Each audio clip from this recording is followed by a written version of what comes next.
There's a dark side of Chasidut, which I wanted to discuss a little bit. Basically, one of the most important teachings about Chasidut is Simcha. And, Simcha is joy. And theoretically, I guess that could be construed as a great value.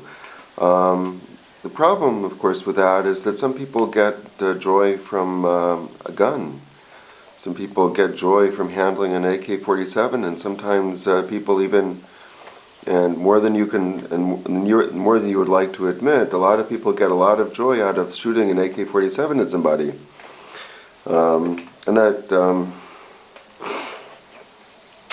that's one of the problems about Simcha. If it's a mitzvah gadol to be able to Simcha tamid, what if somebody happens to get joy out of shooting AK-47s at people, or throwing knives, or maybe perhaps more subtle ways by using their power and position to for perhaps the same type of results, but just in more legal types of ways, in the way the person protects himself, but can do his evil work under the cloak of respectability. What if people get simcha out of doing that? And believe me, there's more than you'd like to admit about that too. Rabbi Nachman and Chasidut in general opens up the volcano of the id. When you open up the id, it might be that that the values defined there are not those of liberal democracy. And of course, that brings to the other problem, Chasidut, is that it's specifically against democracy, especially liberal democracy. It's the Enlightenment was the arch enemy of Chasidut, or the values of human rights, education. These things are the exact opposite of Chasidut. And you can, if you don't believe me, go into any Chasidut kollel or cheder that you want, and tell me how much human rights you find there. Human rights or education. The problem is, of course, that one of the way that Chassidus gets to its goals is by this smorgasbord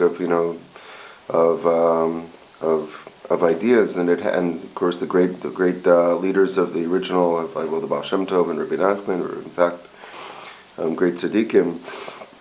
Well, they had, of course, they have this smorgasbord of ideas that appeal to people, and so Chassidut sort of takes off from these tzadikim who were in fact tzadikim, but changes the goal of what Torah is about from the morality and Torah being the rule. Instead, it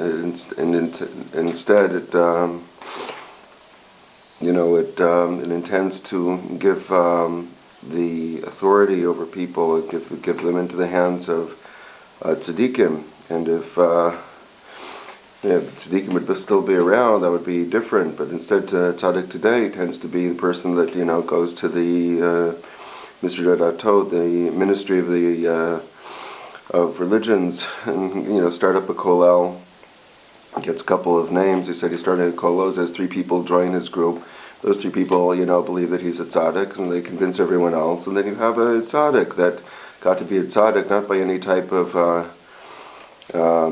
avodat Hashem, not by any means of service of God, but just simply because he could convince a couple of people, and they convince everyone else. And after he's considered a tzaddik, has every reason to keep on convincing himself and playing the game. And the values of Chasidut are very different than Torah. The Chasidut created a whole set of values, Rabbi Nachman specific, Chasidut in general, the importance of the tzaddik and simcha and stories and the whole realm of values. The problem is with these values that they're just nothing to do with Torah values. Perhaps it's a mitzvah gedola to honor your parents. Maybe it's a mitzvah gedola to not steal. Maybe it's a mitzvah to work for an honest living. Changing, and just the whole. It seems to me that Chasidut in general, like it substitutes a whole set of different values instead of Torah values, and those values that Chasidut substitutes instead of Torah values just happen to open up the gateways to the id, and to the destruction of personality. Okay, well, thank you.